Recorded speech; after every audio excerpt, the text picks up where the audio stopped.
Hey guys, welcome back to the channel. I wanted to make a quick video to cover what I think are the top 5 Vanguards that were just released to us. Of course, we had a nice release of Vanguard cards in the Phyrexia All Will Be One series that was just done recently. There were 10 Vanguards that were released to us, and I wanted to make this video covering what I think are the top 5. Okay, so number 5. Coyote, Intangible Slayer. This is a nice card. I think there's a lot of use for this card. It gives you the ability to do some really good things.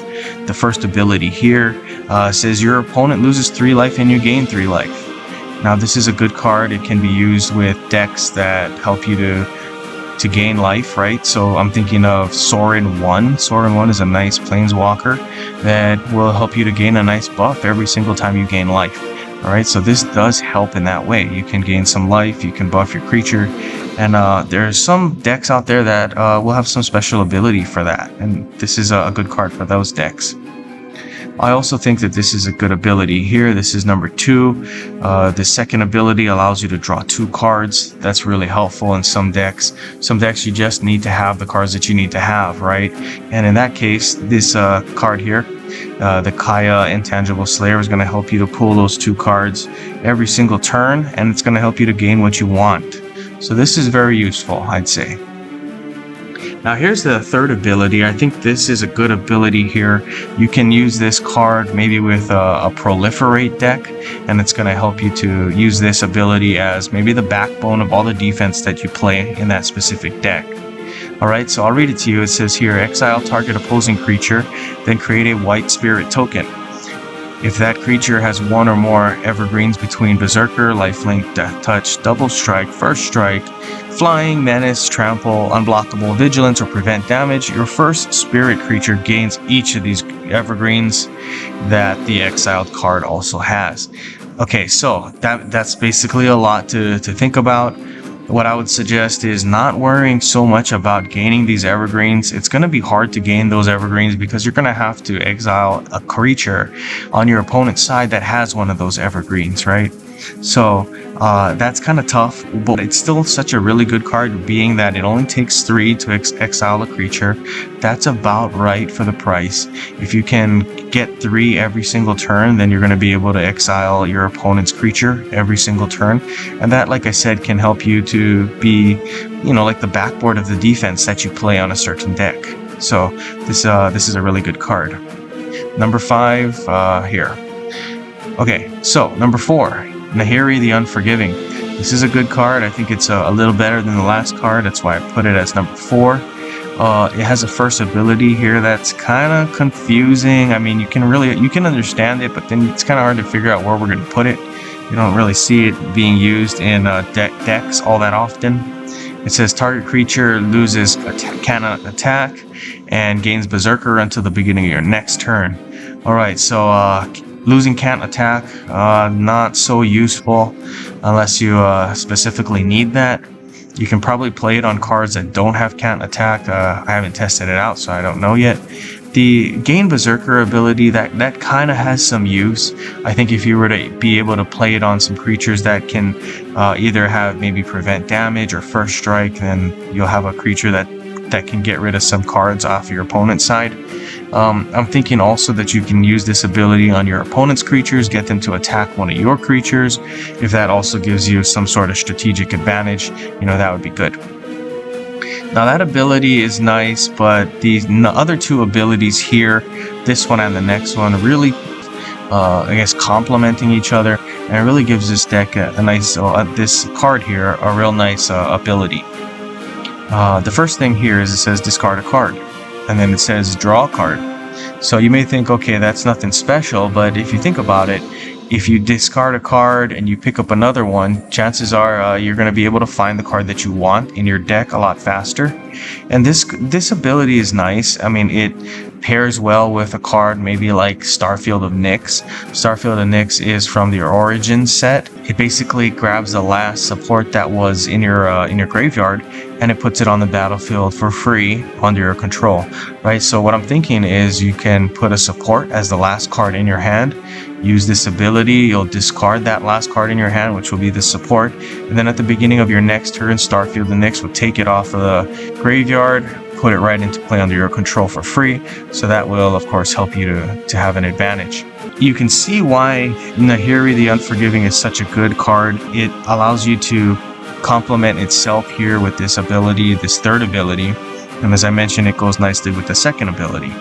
The third ability says create a copy of the first equipment card from your graveyard into your hand. It gains mana equal to this support shield. So what you want to do is you want to build up the shield, obviously, and then you can hit this third ability and it's going to pull the first equipment card from your graveyard. It's going to put it in your hand and you're going to be able to gain some mana on that card, right? So it's going to be free mana that you can use to cast the card. I think you can put that in a deck that uses a lot of equipment supports, and in that way you'll definitely be able to have an advantage that you can exploit to win games. So Nahiri the Unforgiving is number 4. Luca, Bound to Ruin, is number 3. This is a really good one. This first ability says here, first red or green creature in your hand gains 6 mana. That's a really nice ability, because if you think about it, 6 mana is a lot, right? If you're able to get 6 mana for a creature every single turn, that gives you a distinct advantage. An advantage that your opponent is going to be hard pressed to match. And if you're able to play creatures faster than your opponent, then you have some sort of advantage there as well. Okay, so this will help you to do that. Just as long as you have a red creature in your hand or a green creature in your hand, you're going to be able to use that. Alright, so here's the next one. The second ability allows you to create a Phyrexian Beast token. Phyrexian Beast tokens are nice. They have Berserker, Toxic, they're 3/3, so they are useful. What I'm thinking is you could use this card, the Luca Bound to Ruin, in a deck that is maybe played with Garruk number 2. Now Garruk number 2, if I'm not mistaken, that's the one that's a green planeswalker, green, solo by itself. And it has a second ability that allows you to create, allows you to put the Leader Beast ability on a creature, right? So you can put that ability, and every time you have a beast token that comes out, your creature that has Leader Beast will be reinforced, right? So you could put it on a card like Gaia's Revenge, and that's going to make you have a really strong creature. So I would definitely use this card here in a deck like that. There's some good use to that. Alright, here's the third ability. It says deal X damage to opposing creature. X is the total power of creatures that you control. Sorry, it says deal X damage to any opposing target, not target creature. There's a difference there, obviously, right? With this, deal X damage to an opposing target, you can target your opponent's planeswalker and do a whole load of damage. And the damage, of course, is going to be how much ever power your creatures have. Okay, so that can be a nice ability that helps you to win games. What I'm thinking is you can make your creatures really big, hit this ability here, and you'll be able to do some damage to your opponent. And when they attack, they'll be able to do damage again. And if your creatures are big enough, yeah, this is going to be something that wins the game for you. Okay, so really cool stuff. This is number 3. Okay, so here is the next one. Number 2 on the list, Jace the Perfected Mind. Jace the Perfected Mind has this ability here for 1 shield. It says target creature gets -4, -0 until the beginning of your next turn. Kind of looking at it, that doesn't have a whole lot of, I guess, value, right? -4, -0, that doesn't help a lot. You do need to have a creature that you can use that for. If your opponent doesn't have a creature, then you're going to probably have to use it on one of your own. That's kind of not good, right? So this first ability is quite limited. The second ability, though, is quite good. It says here, destroy the top 3 cards of target player's library. I say that that's a really good one just because there are some decks out there that you definitely need to destroy the whole load of cards either from your library or your opponent's library. And this one, it gives you the ability to choose, right? So you can choose. Do you want to destroy from your opponent's library? You can do that if you want. If you want to destroy from your library, you can also do that. There's another ability here. It says mill 20. Mill 20 basically means that if your opponent has 20 cards in their graveyard, you can trigger this ability here.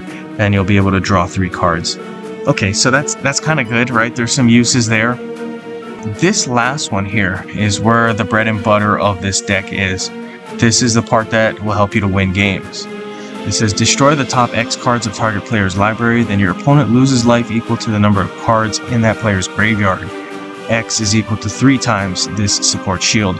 Okay, so what you'll be able to see is obviously you'll be able to destroy a lot of cards really quickly.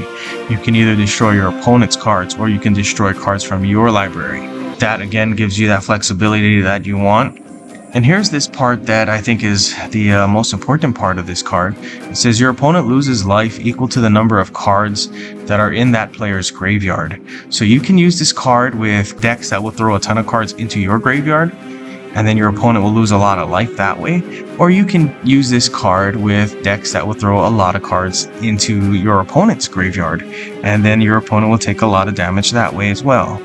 So really good stuff here. You can use this as the centerpiece for several different decks. Alright guys, here's number 1 on my list. The number 1 best Vanguard that was just released to us in the Phyrexia All Will Be One series. This is Nisa, the Ascended Animist. One thing you'll notice just off the front, it's kind of expensive, right? 23 mana to play this. I think you'll see that it's quite worth it. Now, when I say it's quite worth it, the reason is that you have a lot of uses for these abilities, okay? 1 shield here, this is what you can get. It says create a Phyrexian Beast token. That's the same token that we just talked about in the Luca card. So you'll find that it does have a lot of the same uses, right? You can use it in a Garuk deck, as I mentioned. But this one, actually, what I would suggest is not using it in a Garuk deck because you have a second thing here, right? It gets XX. X is this shield on this support. Now, X is going to be a lot, right? If we were able to use this right now, just after the first use, you'll get a Phyrexian Beast. This +1 will go to here. It will get 7, right? So +7, +7. And that's pretty nasty because that's a 10/10 token creature already. It's already got Berserker. So it's going to be able to help you to take creatures off the board. I'd say instead of using it with the Garuk deck, try to use this by itself because this is going to be quite big. If you find a way to use it with Proliferate, that's going to be even better. What you could do is use this ability on your first turn, and then again use it on your second turn, and you'll have the ability to keep buffing and keep buffing and keep buffing, and it's going to be quite devastating. Very good part there. Now here's the second ability. It says destroy an opposing artifact or enchantment support. That kind of by itself doesn't shake you. That's nothing that, you know, is going to be just world breaking that, hey, I gotta use it for that ability. That's one of those that kind of just, you have it in your deck. It's good to have because you probably don't have to put another support or another spell maybe that destroys supports. So kind of good. It solidifies what you're able to use in your deck. Alright, here's the last one. This is definitely a game ender. It says your creatures get XX and gain trample until the end of turn. X is the number of green gems on the board. A couple of things here, right? Your creatures, basically that means all of your creatures will get XX. That's really good. You know, anytime you're able to give a buff to all your creatures, it's something that you can definitely try to focus a strategy around. I'd suggest using this card with maybe different decks that allow you to convert a lot of gems to green, because if you have a lot of gems that are green, you hit this ability, it's going to cost 9, so that is a lot, but all of your creatures will get a ton of help, right? All of that buff, and it will be every single creature. Definitely one of the best cards that we have here. The best card, in fact, in my opinion. Okay, guys, let me know what you think. Like and subscribe, as always. That helps the channel. And good hunting. I know you guys want to hunt these cards down. Good hunting. Go and get them. That's it for me. Good gaming, guys.